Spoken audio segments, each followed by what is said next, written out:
Hello friends, welcome to my channel. आज की इस क्लास में हम क्लास 11 फिजिक्स का जो चैप्टर है थर्मोडायनेमिक्स, उसमें हम जो हमारा जीरो लॉ ऑफ थर्मोडायनेमिक्स है वो आज हम करने वाले हैं। ठीक है, यानी उष्मागतिकी का शून्य कोटि का नियम आज हम करने वाले हैं और इसके बारे में कुछ इंटरेस्टिंग फैक्ट भी मैं आपको बताने वाला हूँ।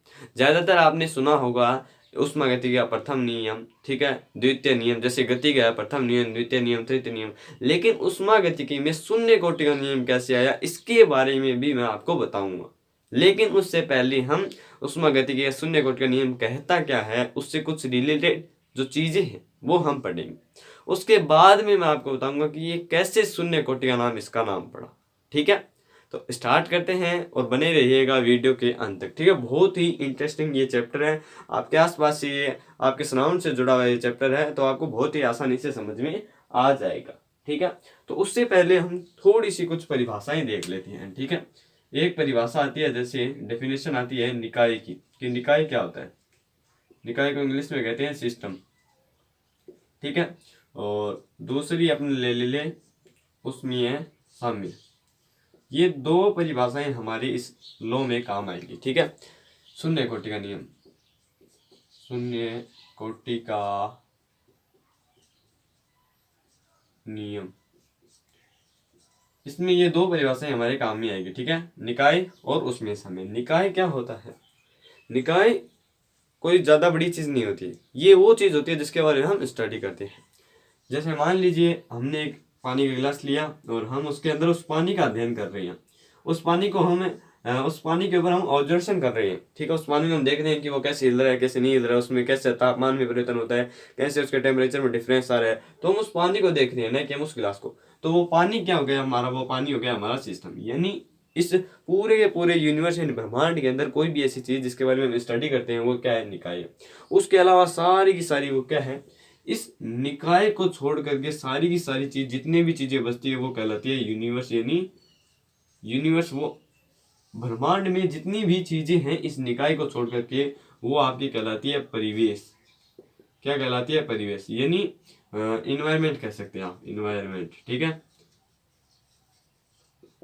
यूनिवर्स में से इस निकाय को हटा देने के बाद जितनी भी चीजें बचती है, ये जो आपका बाहर वाला गिलास है ना, ये कांच, ये भी आपका परिवेश में आता है। केवल जो पानी है वो निकाय कहलाता है। ठीक है, निकाय जो है वो केवल पानी निकाय कहलाता है। और ये जो गिलास है ये भी आपका जो है किसके अंदर आता है? परिवेश के अंदर आता है। किसके अंदर आता है? परिवेश के अंदर। ठीक है, तो निकाय समझे, निकाय एक ऐसी चीज होती है जिसके बारे में हम स्टडी करते हैं। जैसे हम इस गिलास की स्टडी कर रहे हैं, हम गिलास की स्टडी नहीं कर रहे हैं, हम गिलास के अंदर जो वाटर है उसकी स्टडी कर रहे हैं। जो मैटर है इस गिलास के अंदर हम उसकी स्टडी कर रहे हैं। तो ये गिलास का जो ये कांच है ना, ये भी परिवेश के अंदर आएगा और जितनी भी हवा है चारों में वो सारी की सारी किसमें आएगी? परिवेश में आएगी। किसमें आएगी? परिवेश में आएगी। ठीक है, तो ये हमारे लिए एक समझना जरूरी था। ठीक है, निकाय के कितने प्रकार होते हैं ये आपको आता होगा। ठीक है, अगर नहीं आता होगा तो मैं इसके ऊपर भी एक वीडियो बना दूंगा। ठीक है ना, आप कमेंट कर देना अगर आपको नहीं देखा है तो आपने। ठीक है ना, नहीं देखा है तो मैं आपके लिए एक वीडियो बना दूंगा इसके। ठीक है, मैं सीधा यहाँ पर आपको शून्य कोटि का नियम बता रहा हूँ। मैं आपको सीधा ऐसे समझता हूँ कि आपको ये सब आता होगा। ये थोड़ा सा इंट्रोडक्शन करा रहा हूँ ताकि वो नियम आसानी से समझ में आ जाए। ठीक है, दूसरी डेफिनेशन है उष्मीय साम्य। उष्मीय साम्य क्या होता है?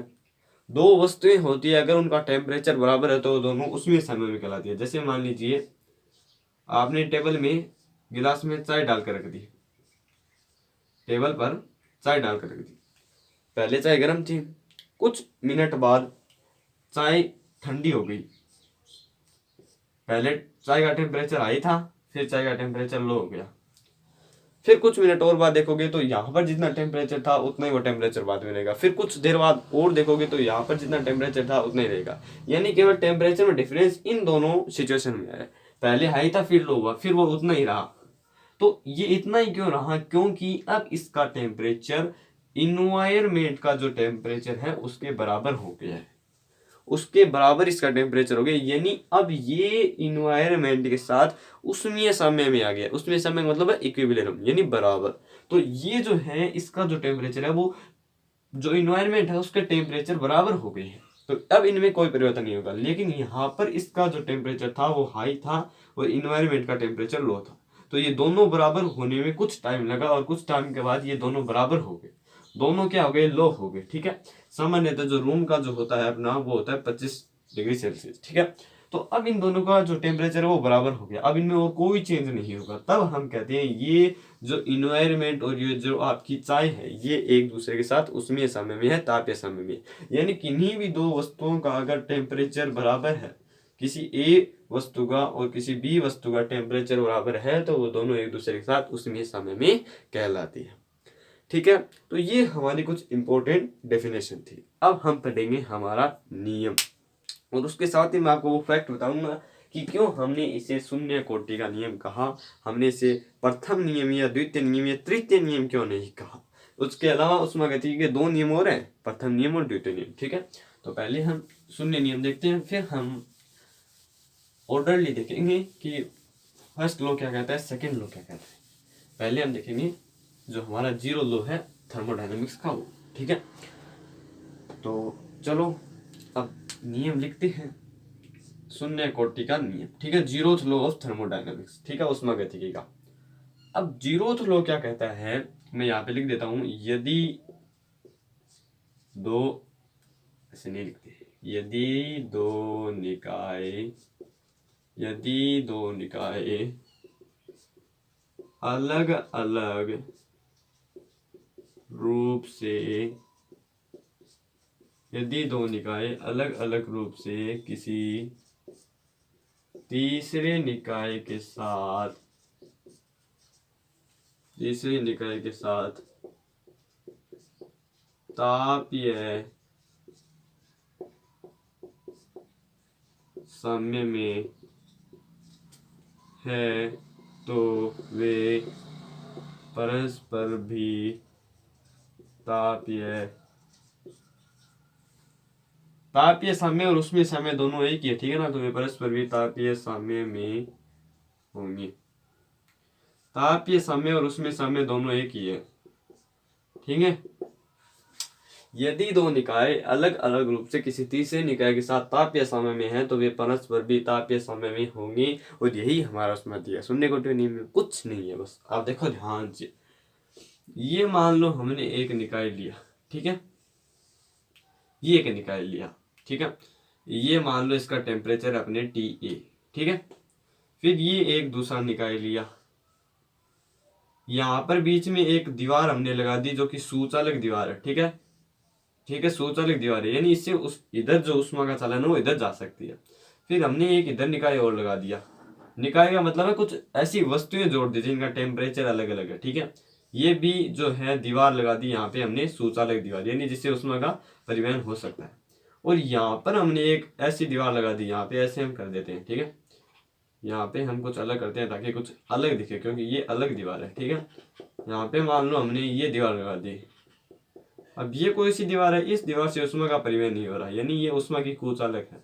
इससे उष्मा का इधर नहीं जा सकती, इससे उष्मा इधर नहीं जा सकती, इससे उष्मा इधर जा सकती है, इससे उष्मा इधर जा सकती है। और इसका टेम्परेचर हम मान लेते हैं TB और इसका मान लेते हैं TC। ठीक है, अब देखो, अब हमारा लो कहता है यदि दो निकाय B व C, निकाय का मतलब है कोई भी वस्तु है, जरूरी नहीं है कि कोई ऐसे मतलब डिब्बेदारी वस्तु है, कोई भी वस्तु है। ठीक है, जो कि परस्पर ये वस्तुएं सुचालक दीवार से जुड़ी हो, ये कुचालक दीवार से जुड़ी। कुचालक का मतलब है जिससे उष्मा का परिवहन नहीं हो सकता। जैसे अपन रबड़ ले सकते हैं, रबड़ से उष्मा का परिवहन नहीं हो सकता।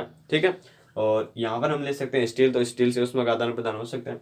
तो यदि दो निकाय अलग अलग रूप से किसी तीसरे निकाय के साथ अलग अलग रूप से, यानी इन दोनों का आपस में कोई कनेक्शन नहीं है, ये इसके साथ टेम्परेचर जो इन दोनों का टेम्परेचर बराबर और इसका टेम्परेचर बराबर। ठीक है, अलग अलग रूप से किसी तीसरा निकाय ये रहा के साथ तापीय समय में, यानी इसका टेम्परेचर और इसका टेम्परेचर क्या है, बराबर है, यानी TA बराबर है TB। ठीक है, और फिर कह रहा है अलग अलग रूप से ये भी दोनों क्या है, तापीय समय में, यानी TC बराबर है TA के। ठीक है, साम्य में है तो वे परस्पर भी तापीय साम्य में होंगे। अब यहाँ पर देखो कितनी छोटी सी मैथ लग रही है, TB बराबर TA के और TA बराबर TC के, तो TB बराबर होगा ना TC के, TB बराबर होगा ना TC के, TB बराबर है TA के, TA बराबर है TC के, तो TB भी बराबर होगा TC के। थोड़ी बहुत तो 10वीं में पढ़ी होगी मैथ। तो TB बराबर होगा TC के, यानी इसका और इसका टेम्परेचर आपस में क्या होगा, बराबर होगा। यही हमारा शून्य कोटि का नियम है, कोई ऐसे मतलब बहुत बड़ा नहीं है। ठीक है, यदि दो निकाय अलग अलग रूप से किसी तीसरे निकाय यानी इस निकाय के साथ अलग अलग रूप से ये ताप्य समय में है, यहाँ से ये सुचालक दिवस में जुड़े हुए हैं, ठीक है ना। यहाँ पर मान लो हमने इसका टेम्परेचर बहुत ज्यादा ले लिया, इसका टेम्परेचर बहुत कम ले लिया, और इसका इन दोनों के इसका जो टेम्परेचर है इन दोनों के मिड में ले लिया, यानी बीच में ले लिया। तो क्या होगा, ये और ये आपस में क्या आ जाएंगे, टेम्परेचर इक्वल हो जाएगा इनका, और इनका आपस में टेम्परेचर इक्वल हो जाएगा। ठीक है, होगा कैसे, इससे उष्मा इधर नहीं जाएगी, इससे उष्मा इधर जाएगी, इससे उष्मा इधर आएगी, इससे उष्मा इधर जाएगी, इससे उष्मा इधर आएगी, इन दोनों के बीच कोई कनेक्शन नहीं है। ठीक है, तो ये दोनों जो हैं इसके साथ अगर ये टेम्परेचर इक्विवेलेंट में आ जाते हैं तो ये आपस में भी क्या हो जाएंगे, टेम्परेचर इनका बराबर हो जाएगा। ठीक है, अब देखो मैं आपको एक बात समझाता हूँ।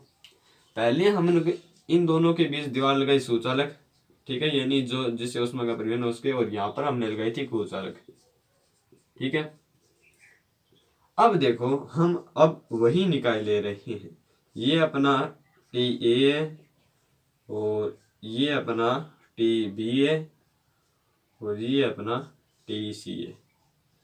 अब की बार हमने क्या किया, ऊपर तो लगा दिया, अब की बार हमने कुचालक दीवार, यानी अब इससे उसमें इधर नहीं जा सकते, और इधर लगा दी हमने सुचालक दीवार, इधर कुचालक दीवार, इससे उष्मा इधर नहीं जा सकती। अब केवल इन दोनों में ऐसे हो सकता है उष्मा का आदान प्रदान, लेकिन अब दोनों में उष्मा का आदान प्रदान नहीं होगा, क्योंकि अब इनका टेम्परेचर जो है बराबर है। मैंने आपको बताया था ना, चाय जब ठंडी हो चुकी है तब वो और ठंडी नहीं होगी, बस वो उतनी ही रहेगी। तो ये दोनों बराबर आ चुके हैं, तो इनमें और कोई टेम्परेचर में डिफरेंस नहीं आएगा, ये दोनों बराबर रहेंगी, बराबर रहेंगी, कोई भी चेंज नहीं आएगा।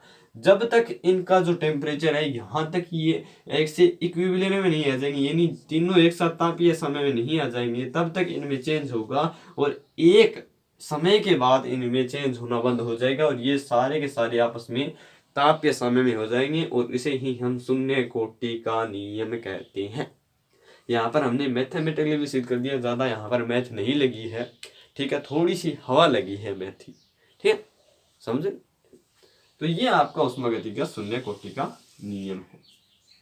ठीक है, अब मैं आपको इसके बारे में कुछ रिजल्ट और निकालते हैं। उष्मागतिकी के शून्य कोटि के नियम से हम कुछ रिजल्ट और निकालेंगे, क्योंकि ये जो नियम है ना, ये बहुत ही महत्वपूर्ण नियम है। ठीक है ना, थर्मोडायनामिक्स का ये बेस है। ठीक है, तो इससे कुछ रिजल्ट भी निकलेंगे, और 2 रिजल्ट है। ठीक है, तो मैं यहाँ पर लिख देता हूँ।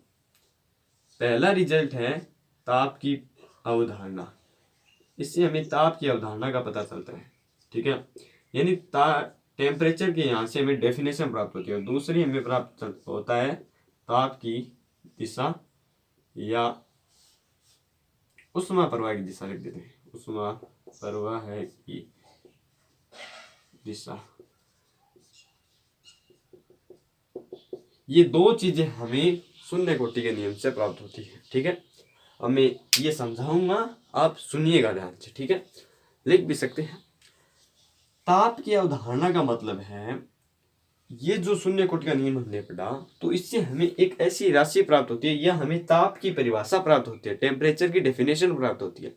डेफिनेशन कैसे होगी, देखो, इन सभी का क्या इक्वल है, ऐसी कोई भौतिक राशि, ऐसी कोई फिजिकल क्वांटिटी है जो इन सब की बराबर हो। तो आप कह सकते हैं ये तीनों क्या है, तापीय समय में, यानी इनका टेम्परेचर इक्वल है। क्या इक्वल है, टेम्परेचर इक्वल है, यानी इनका ताप बराबर है। तो ऐसी भौतिक राशि जिसका मान तापीय समय वाले निकायों के लिए समान हो, उसे हम ताप कहते हैं। तो ताप की परिभाषा प्राप्त होगी, वापिस से सुनिएगा। एक ऐसी भौतिक राशि जिसका मान तापीय निकाय वाले समयों के लिए समान हो, उसे हम ताप कहते हैं। समझ में आया, वापिस से समझिए।